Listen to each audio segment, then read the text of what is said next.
Hey you guys, today I'm going to be talking with Pologeist, someone that got to play Kingdom Hearts 3 at a demo event. So, you can say hi if you want to. Oh, hello. So where did you play it at? What venue was it? So this one was actually at SDCC, so San Diego Comic-Con, Okay.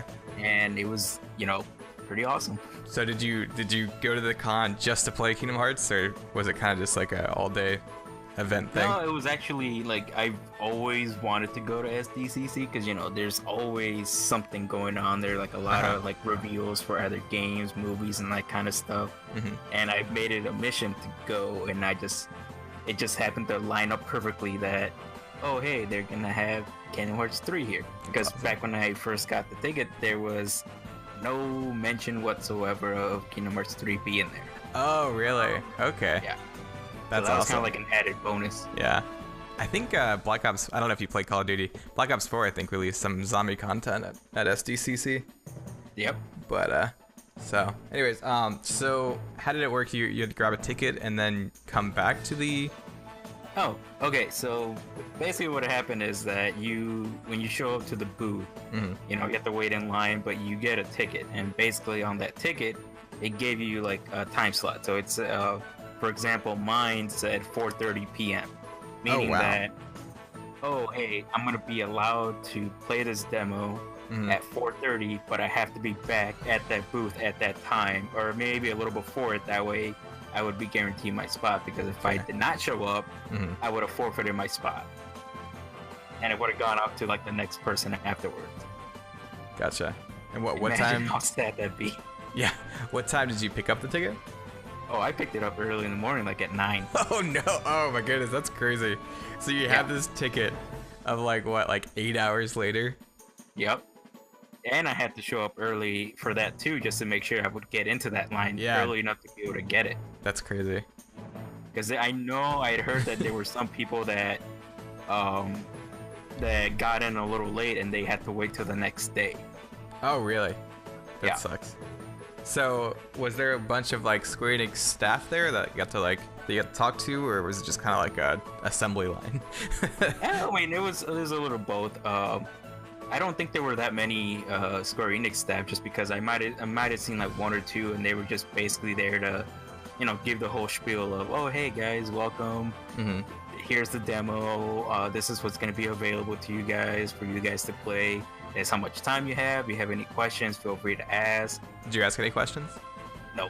I was kind of like, oh, just get me in there already. Yeah, right. Just don't talk to me. I want Kingdom Hearts 3. I just want to play. Yeah. So did you get to play like right at 4:30, or did like it run over?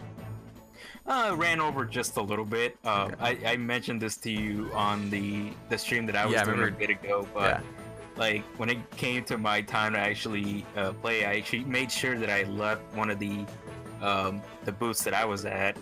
By the way, I was checking out some of the like the movie stuff sites, so I was more interested in that at the time. Okay. And I was like, well, I gotta leave, so I left. I think I left around like 3:45ish, just to make sure I would get there, because it's a really crowded place. Oh yeah. So I showed up, and I got up to the line. I showed the lady there. It's like, oh, here's my ticket. I'm up at 4:30, and she was like, oh, okay. And she let me in, and then I was just waiting.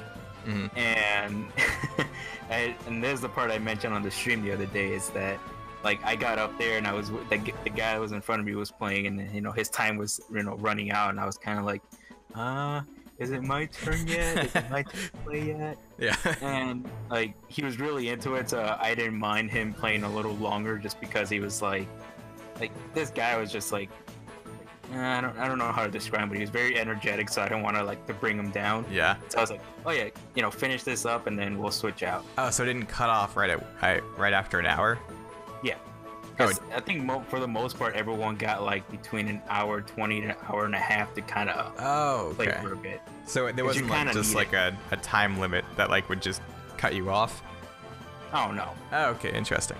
So so you wait in line, waiting for this guy to finish. You get to play it.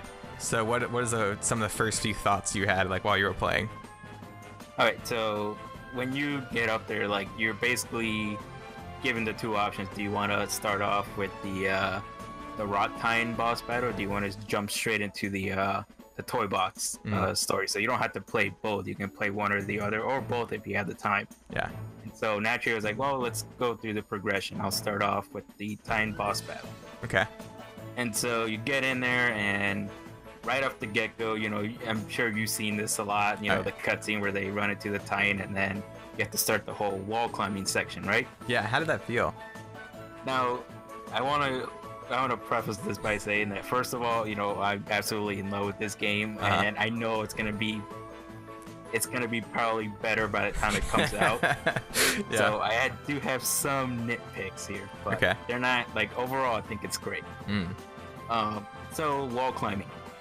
Yeah. You know, it's activated as soon as you even touch the wall, and that right there is my first, I guess, nitpick. Because it's the same feeling that I had with the flow motion. You know, like when you're near a wall and then all you want to do is just dodge roll, but you activate the flow motion instead. It's like, oh, I don't want to do that. That's kind of where I was at. Like, oh, I'm right by a wall, but it automatically, you know, latches me to that wall. So all of a sudden, you know, you're starting to climb up, and I was like, oh, okay, this might be annoying later down the road, but we'll see. So it kind of like snaps you to the wall. Yeah, exactly. Okay. So like kind of like ladder physics, you know, where you're just close to a ladder, and all of a sudden you already latched them. Okay, gotcha. So yeah, you're climbing up, and it's actually not that bad. Like, it's pretty responsive. So you obviously you're going up, and you want to go left or right, you know, because you're dodging boulders and whatnot. It's pretty responsive. So the moment you hit left, oh, boom, you start moving left. Oh, you start moving right. The only other problem with that is that if there's like a gap or some kind of obstruction, you know, you kind of lose that momentum and you start falling down. Okay. And I was kind of thinking like, oh, they could probably make this a little better if you would just automatically jump over that obstacle instead of, you know, just like losing all momentum and starting to fall instead, because then you have to like get back to like a part of the wall that allows you to climb up. So it looked like there was like two different options to guide movement. So one of them, it looked like you press left on the analog and you would like start going left automatically, or you could like kind of like lean to the left a little bit and kind of like start going diagonally. Is that an option? Oh yeah. Okay. It's basically based on the you know, the analog stick. So if you hit like left, you'll go left, but if you hit like diagonal left, you know, upward left, you'll start going in that direction. Oh, okay, cool, awesome. Yeah. So so you're going up the wall, you get up there. How does second form feel? Did you experiment a lot with second form? Yeah.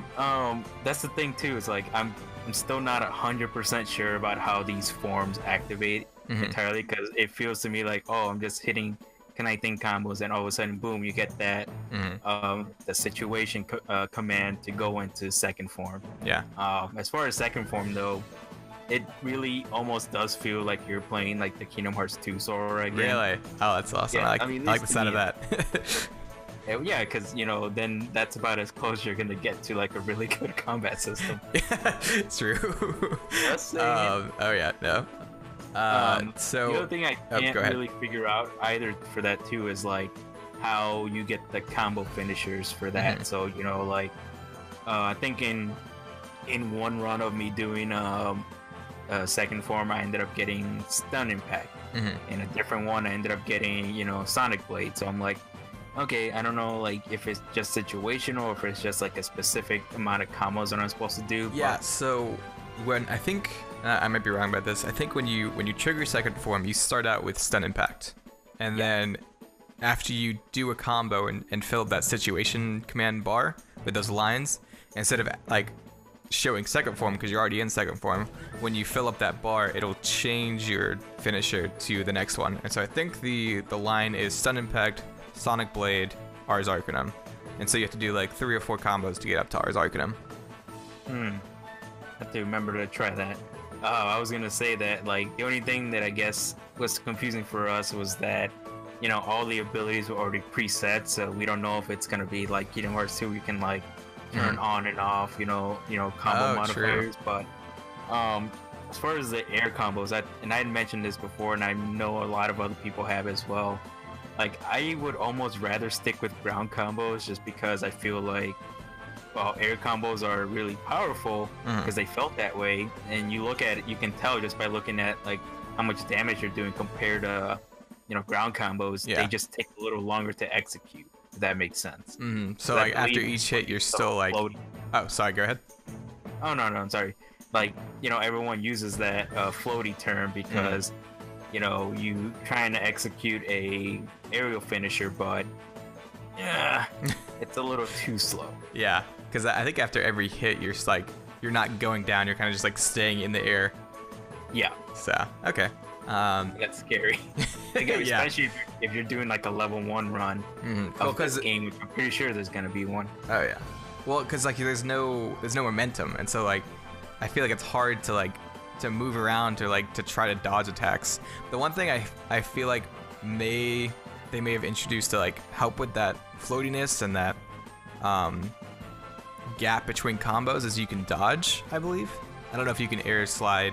Oh at yeah, the very actually, beginning. you can do that, and you can also do like mid-air guard as well. Oh yeah, I did notice that. So I feel like maybe it'll be a little bit hard to get used to, but it might end up like evening itself out. Because I feel like the main gripe with like being floaty, one, it doesn't feel fluid, but the other thing is it's hard to like get out of the way of getting hit. And so like by adding this mid-air guard and dodging, it might like balance itself out.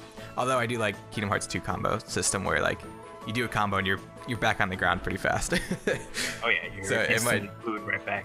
Yeah. So well, I was also gonna say that what you would call it, when it like the enemies that that were made available, very very few of them had like projectile type attacks. So a lot of the times when you were getting hit out of your combos, it was actually an enemy that came up to you and knocked you out. And so that's kind of a big worry for later down the road when you start fighting enemies that actually have projectiles. Yeah. Because like you would think that you're in a clear space for you to do like an aerial finisher, but then boom, here comes a projectile from like an enemy far away. Yeah. Hopefully they clean that up a little bit. I feel like they've been pretty attentive to stuff. I feel like someone said they're working on making situation commands take longer to fill up than they did before, to like trigger all these new forms and abilities. But oh yeah, that's the thing too, before I forget, that at this demo they basically mentioned to all of us that, well, the Square Enix staff, they had mentioned to all of us that this obviously the demo was tweaked, it was modified so that it's not like too easy, but it's not too hard either.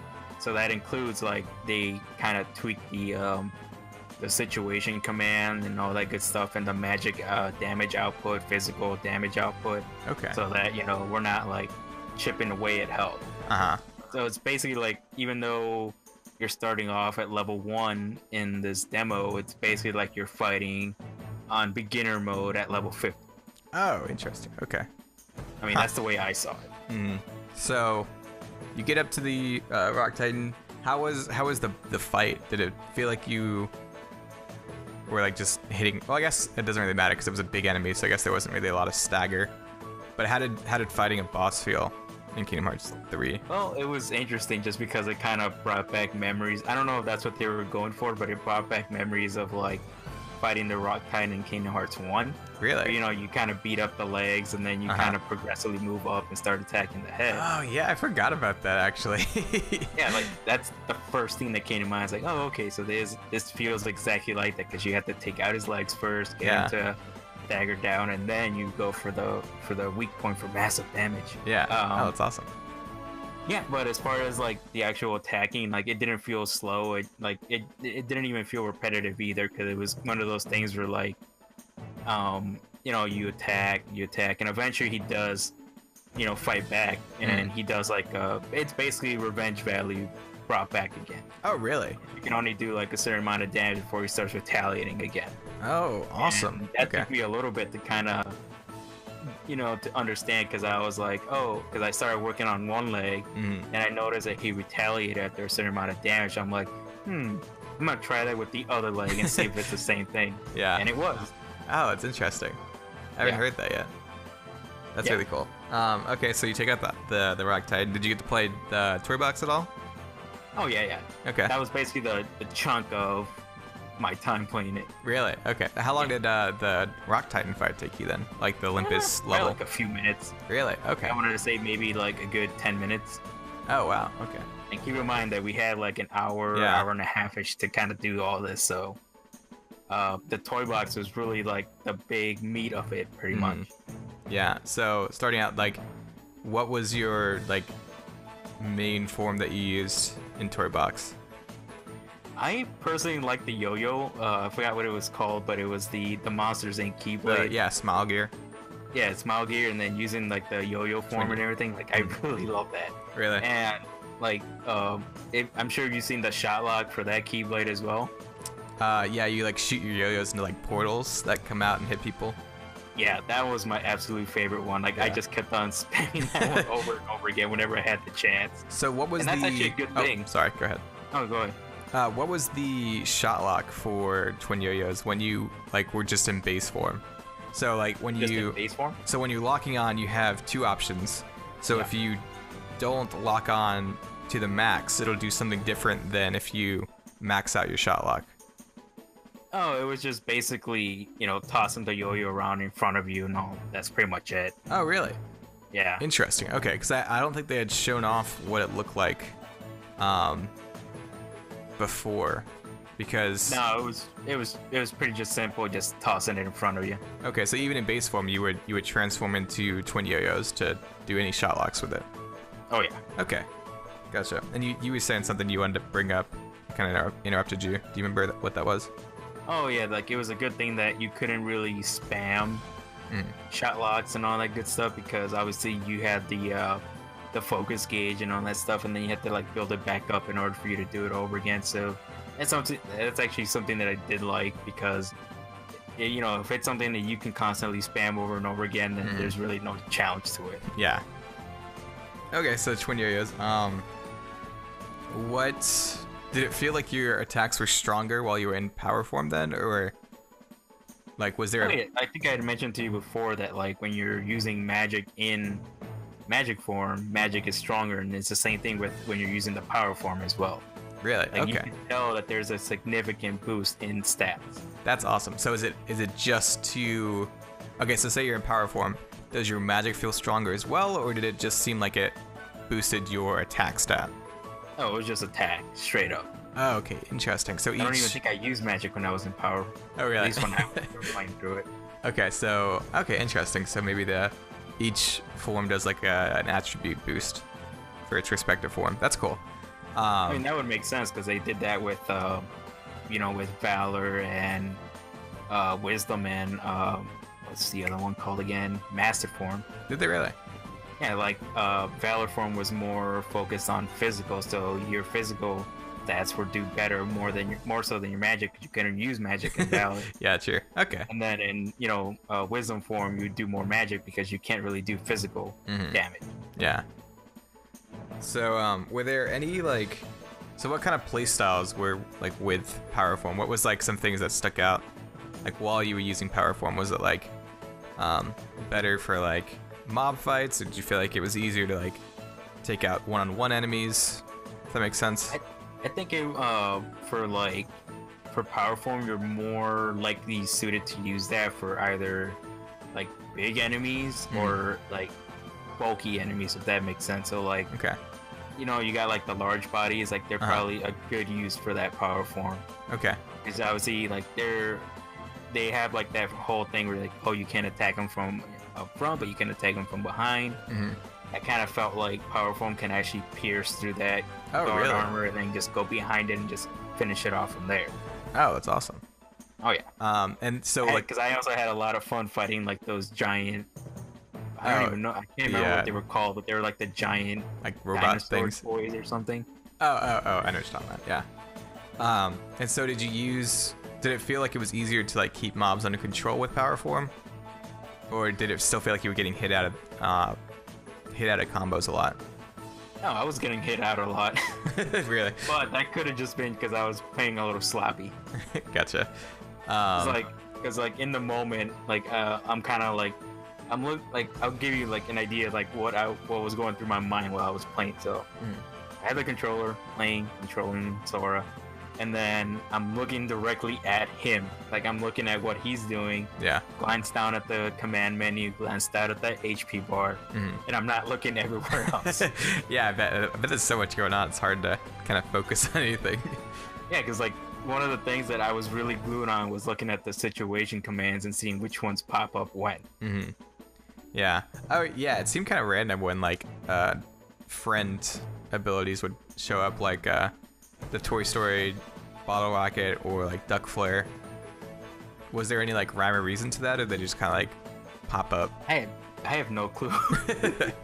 Yeah. Just kind of like what would happen is that, you know, you're walking towards an enemy. Like, okay, so there's no enemies out in the field. Then you get to where they spawn, and then one of them might randomly have like this green icon over them.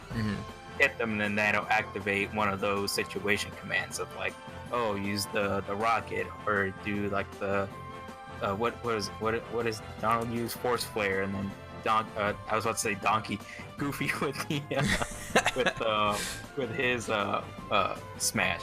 Gotcha. Oh, I thought so the green icons are those not for the attraction flow? Yeah, those two, like there's like I think they were just for the situations that came up. Okay, gotcha. Wait, I'm confusing the two. Like, so there's the green icon for like the one that looks like the regular triangle, so that's just the situation. Then there's the other one for the attraction. Oh, really? Yeah. Interesting. You know, I didn't like see that one. I guess I should clarify a little bit. Like the Kingdom Hearts 2 version. Yeah. When you see that reaction come up, that icon. So that would show up on an enemy, and you would attack them, and that would trigger like the bottle rocket or Donald or Goofy's thing? Yeah. Oh, okay. I didn't know that.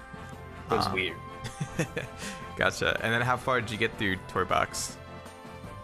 I pretty much got up to like when you're in the the second floor, third floor, and you're fighting like a whole bunch of like those giant dinosaur robots, and that's about as far as I got.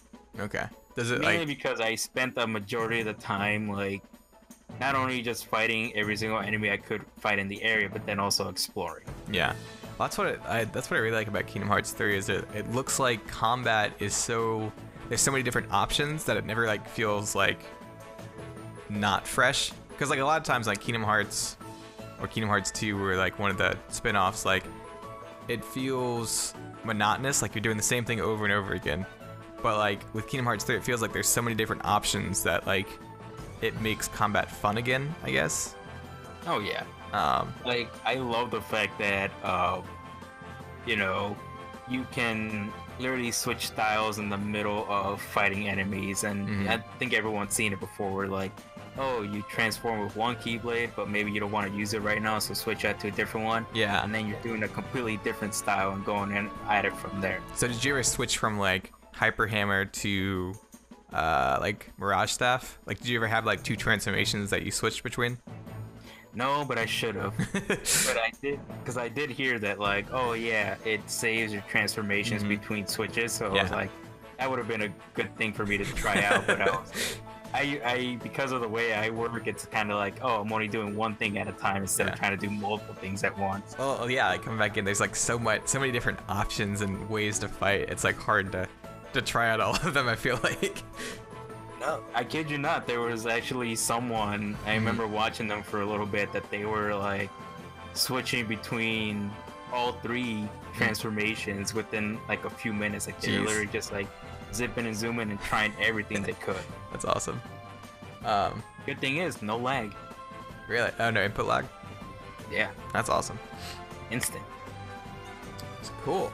So how far did you say you end up getting? Like just past the dragons? The toy dragons? Yeah, like basically up on the third floor, and that was about as far as I got. Does it like kick you off, or did you just have to like give up the controller? Well, it gets you like once you get to a certain point, like the demo ends, it just gives you like that screen of, oh, thank you for playing type thing. And I don't think they want anyone to kind of go too much into like how the demo ends. So I'll just say that there was a fight, and then it just kind of ends. Then Oh, yeah, okay, there was so a you- cutscene there, and then it ends, and then it's like, oh, thank you for playing, and boom, you're done. Okay, so you did get to go, like, because I had heard that it cut off before a certain fight, I guess we'll say. So you got to see the cutscene right before that fight, and then it ended. Yep. Okay, cool.